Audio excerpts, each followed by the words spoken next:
السلام علیکم عزیز طلباء و طالبات. پچھلی ویڈیو میں اردو ادب کی ایک صنف قصیدے سے متعلق ہم نے بات کی تھی کہ قصیدہ کیا ہوتا ہے. تو آج جو ہے مرزا محمد رفیع سودا صاحب جو ہیں، جو کہ ایک بہت مشہور غزل گو شاعر ہونے کے ساتھ ساتھ ایک مشہور قصیدہ نگار ہیں، کیونکہ ان کا قصیدہ ہمارے نصاب میں شامل ہے، تو ان کے حالات زندگی اور خاص طور پہ ان کی قصیدہ نگاری پہ بات کرنے کی جو ہے ہمیں ضرورت ہوگی. تو آپ کا نام جو ہے مرزا محمد رفیع تھا، یعنی آپ کا اصلی نام جو ہے مرزا محمد رفیع تھا، لیکن سودا کے نام سے وہ اس لیے جانے جاتے تھے کیونکہ سودا جو ہے وہ تخلص کیا کرتے تھے. تو ان کے والد محترم جو ہیں وہ بنیادی طور پہ افغانستان کے رہنے والے تھے، اور وہ جن کا نام مرزا محمد شفیع تھا، جو کہ تجارت کی غرض سے کابل سے ہندوستان چلے آئے تھے، اور پھر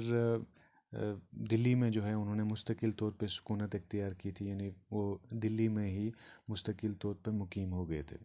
تو سودا جو ہیں وہ 1713 میں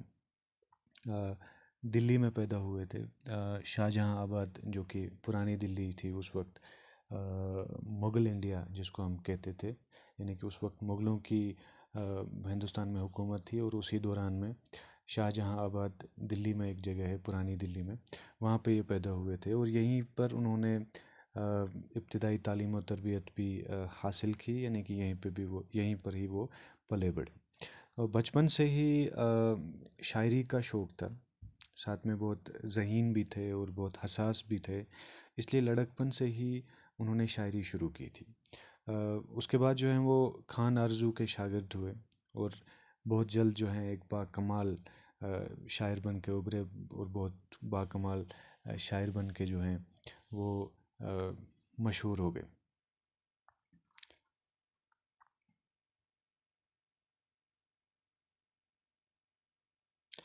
اچھا، دلی میں شاہ عالم کے اشعار کی اصلاح کرنے لگے، یعنی کہ اس پر معمور ہو گئے. لیکن اسی دوران میں مراٹھوں نے جو ہے، اور ساتھ میں نادر شاہ نے دلی میں جو ہے وہ حالات خراب کرائے، دلی میں انتشار پھیلایا، دلی پر حملہ کر کے جو ہے اس کے امن و چین کو جو ہے اس کو بگاڑ دیا. تو اس کے بعد اس وجہ سے، اس انتشار کی وجہ سے، اس ڈسٹربنس کی وجہ سے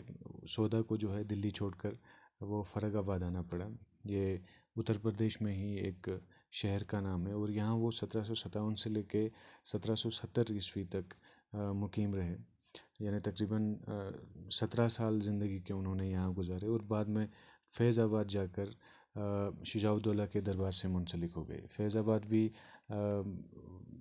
یہ ایک ڈسٹرک ہے، ایک سٹی ہے اتر پردیش کی ہے، جس کی ایودھیا جو آپ نے نام سنا ہوگا، وہاں یعنی اس کے ساتھ اس کی جو میونسپل حدود ہیں وہ ملتی ہیں. تو وہاں جا کر شجاع الدولہ جو کہ مغلوں کے دور میں ہی اودھ کے نواب ہوا کرتے تھے، وہ اس وقت فیض آباد میں تھے، اور ان کے دربار سے جو ہے وہ منسلک ہو گئے. لیکن بعد ازاں لکھنؤ چلے گئے، اور یہاں 17 برس کی عمر میں انتقال کر گئے. اور بعد میں جو ہے انہوں نے فیض آباد سے نکل کر وہ لکھنؤ آئے، جو کہ یو پی کی راجدھانی ہے، اور وہیں پر 1781 میں تقریباً وہ اس دنیا سے چلے گئے، وہ اس دار فانی سے کوچ کر گئے، یعنی ان کا انتقال ہو گیا. تو سودا نے جو ہے تقریباً ہر طرح کی اصناف سخن پر طب آزمائی کی ہے، یعنی ہر طرح کی انہوں نے شاعری کی ہے، انہوں نے غزلیں وغیرہ بھی لکھی ہیں. لیکن قصیدہ نگاری جو ہے ان کی ایک طرح سے محبوب صنف تھی، ایک طرح سے ان کی پیاری صنف تھی، اس پہ انہوں نے زیادہ کام کیا ہے، اور اسی قصیدہ نگاری کی وجہ سے انہوں نے دنیا بھر میں، بلکہ ہندوستان میں جو ہے وہ شہرت حاصل کی، کیونکہ وہ قصیدہ نگاری میں بہت مشہور ہے. قصیدہ نگاری میں تو اتنے مشہور ہوئے کہ آج تک ان کا کوئی ثانی نہیں ہے، یعنی کہ ان کا کوئی مقابلہ اس صنف میں نہیں ہے، ان کا کوئی میچ نہیں ہے، ان کی کوئی برابری جو ہے اس صنف سخن میں نہیں ہے. ان کی انہوں نے غزلیں بھی کہی ہیں، اور جہاں تک غزلوں کا سوال ہے، ان کی غزلیں جو ہیں درد اور تاثیر سے بھرپور ہیں، یعنی ان میں درد پایا جاتا ہے، ان میں بہت گہرا اثر ہے.